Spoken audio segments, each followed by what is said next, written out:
Yo, dude, so we're just going to take a look at the iron swing here and see the reason why you're hitting that floaty shot, and especially that right shot as well. The driver is the same story. I see the exact same thing happening.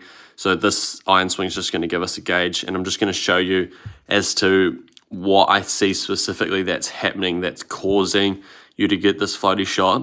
So first off, we're going to take a look at the top swing and just the setup and how you're holding the club and all that sort of jazz. So taking a look at the grip here, I'm not the biggest fan of this left hand and how it's placed on the grip. So I'm just going to zoom in so you can see a little bit more.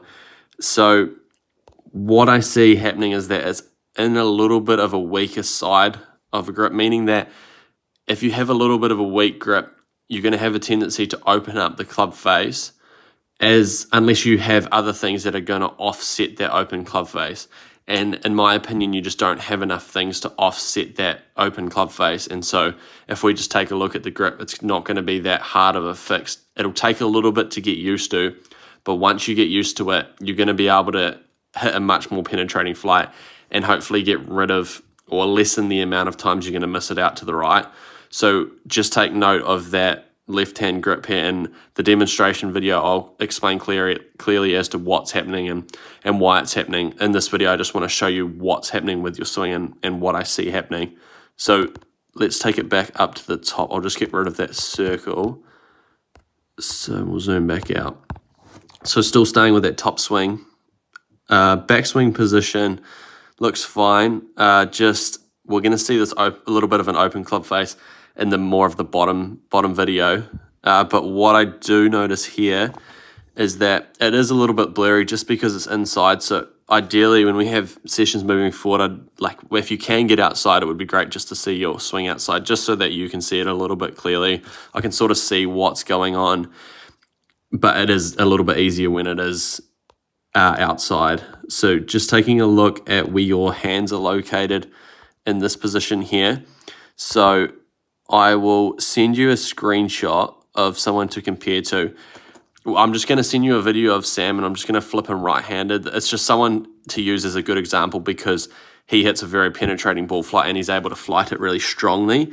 So obviously, if the more the hands push forward that way, then what's going to happen to the club when you get into impact is that you're going to get more shaft lean. So what I mean by that is your shaft, when it's hitting, I know we don't have a frame that's when you're actually hitting the golf ball, but what I imagine we're going to start to see if we have some videos outdoor is that the shaft angle is pretty much straight up and down. I mean, it's going to have a little bit of lean to it, like let's say this much, but just from those GC quad numbers, especially with that driver number that I seen, the loft number is just way too high, and there's no reason, it totally makes sense as to why that ball flight will be not as penetrating as what you'd like it to be.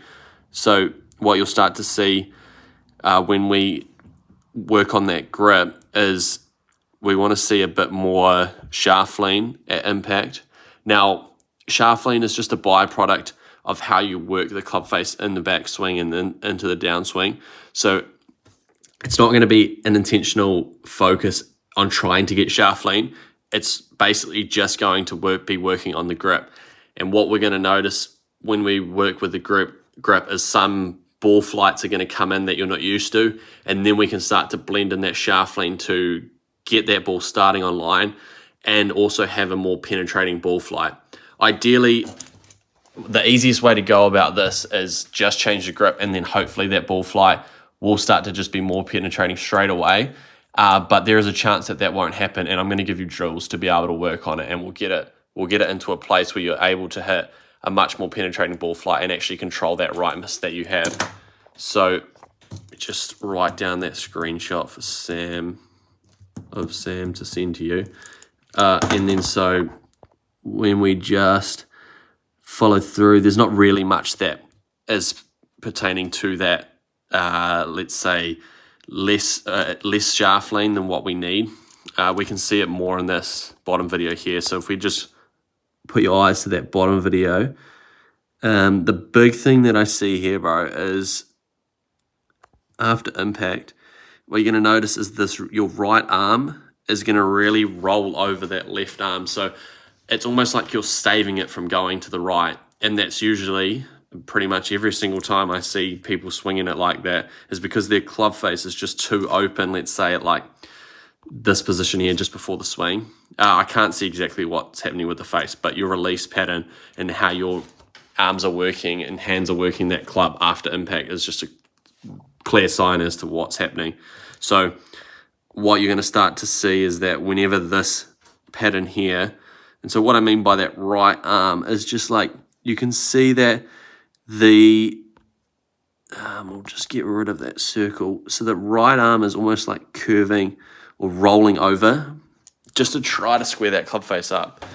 Because if you tried to get shaft lean at the moment, you're going to hit it so far right. And I'm going to explain that in the demonstration video as to why that happens.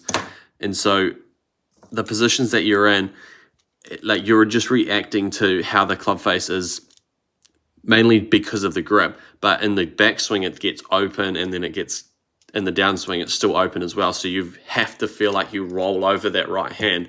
Otherwise, you're going to miss it miles to the right. But so we're going to work on trying to get that club face into a more stronger position or a more closed position. Those are the same terms. And then so that we're able to get less of this right hand rollover and more of a hands pushing forward towards the target in order to get some more shaft lean, just so that we can bring the loft number down. So that loft number on the GC quad is the loft at impact. So when you strike that golf ball, that 17 degrees of loft is on your driver. Ideally, we would want it somewhere like, say, 13, 14. Even you can even get it lower than that, just to be able to create a more penetrating ball flight.